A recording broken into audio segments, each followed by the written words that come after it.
Halo Gadurs, selamat tahun baru 2025.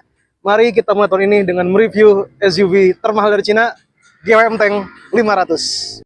Saya rasa banyak yang setuju kalau GWM Tank 500 ini punya desain eksterior yang lebih mirip kayak big SUV Eropa.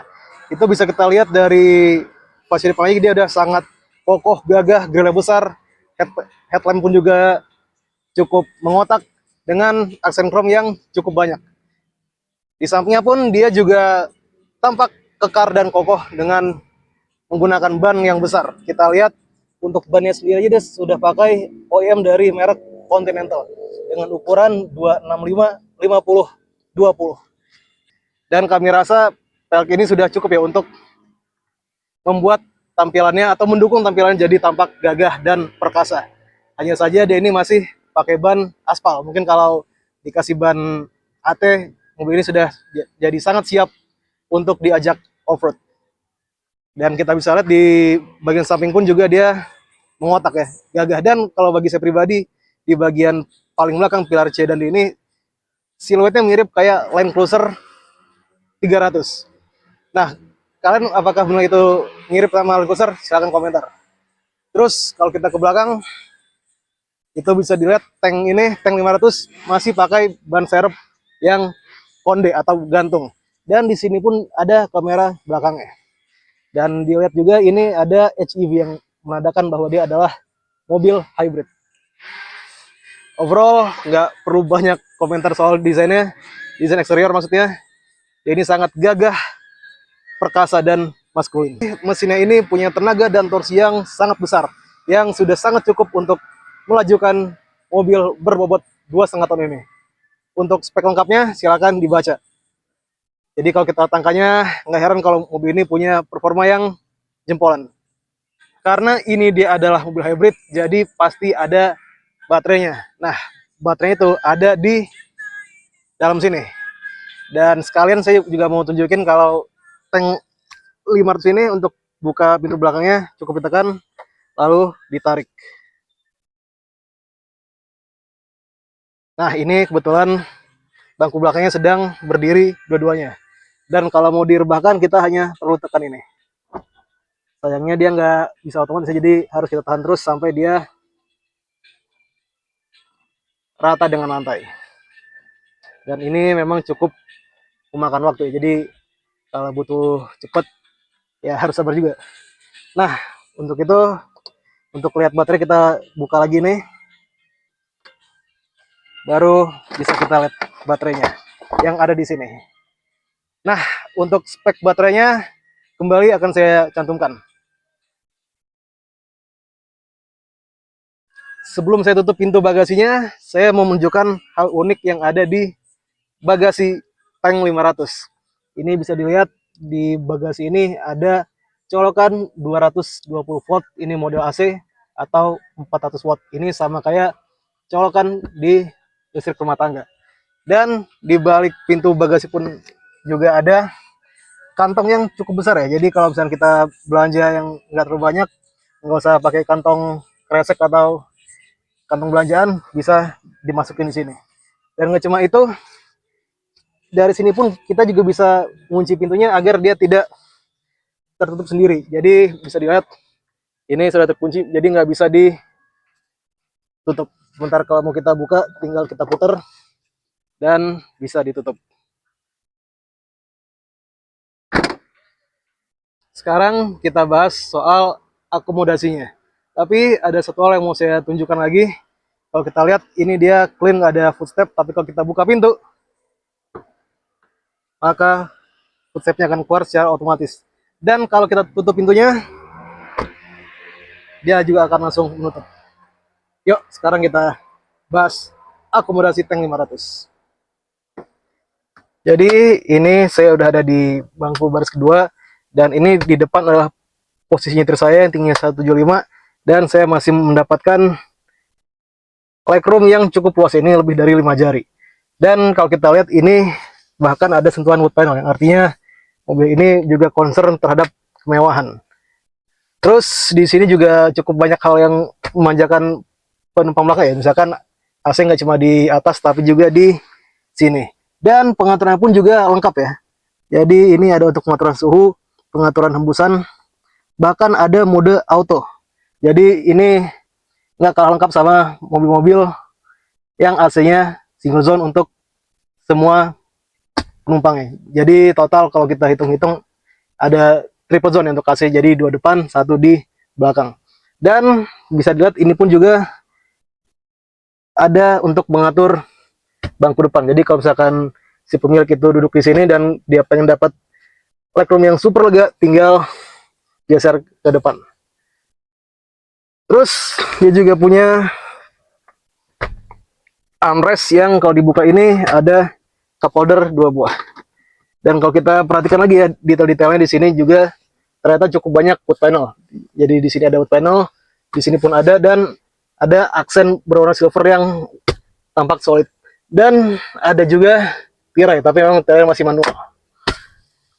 Ya, overall duduk di belakang ini menyenangkan dan nyaman.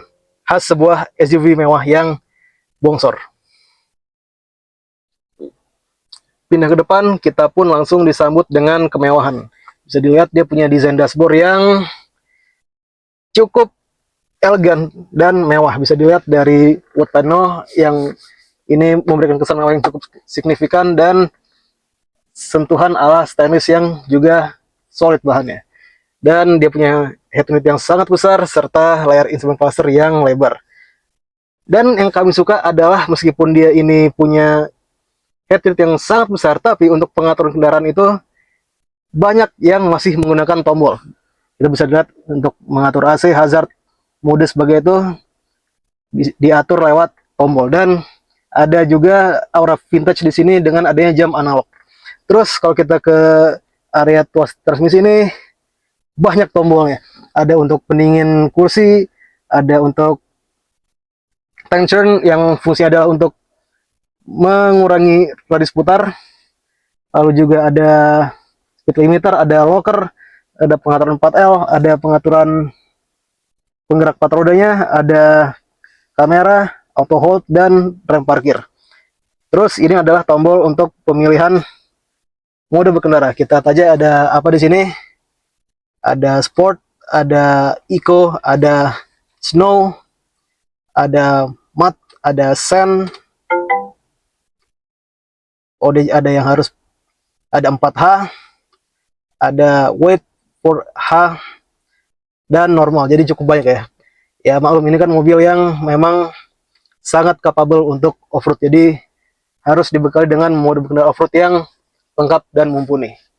Nggak cuma di situ, kalau kita lihat ini adalah monitor kalau kita bawa mobil ini off-road. Jadi kita bisa lihat seberapa ini loading depth, artinya kalau kita lihat genangan air setinggi apa genangannya.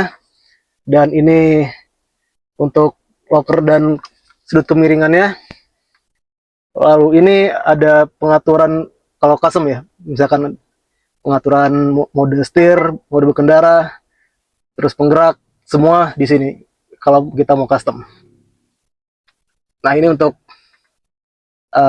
penglihatan yang lebih jelas dari luar itu seperti apa.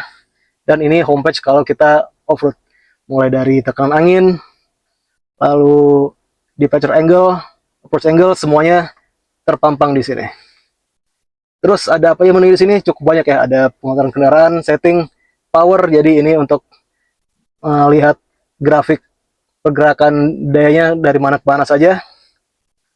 Ada Apple CarPlay, Android Auto, iSpace, phone.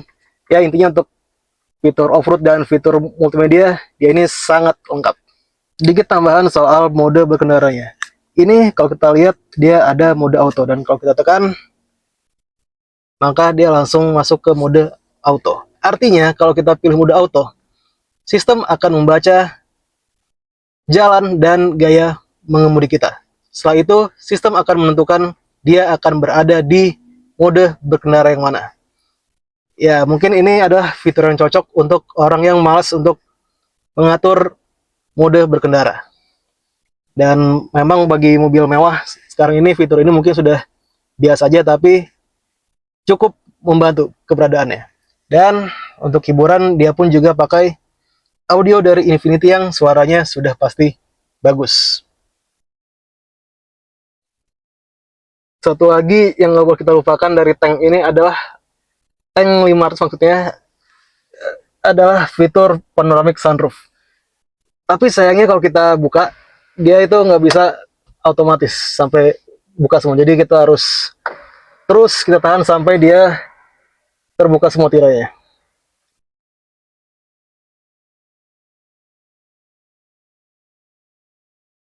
Nah, yang bikin agak kaget juga adalah meskipun dia punya kaca yang sangat besar dan luas, tapi dia hanya bisa dibuka sejauh ini.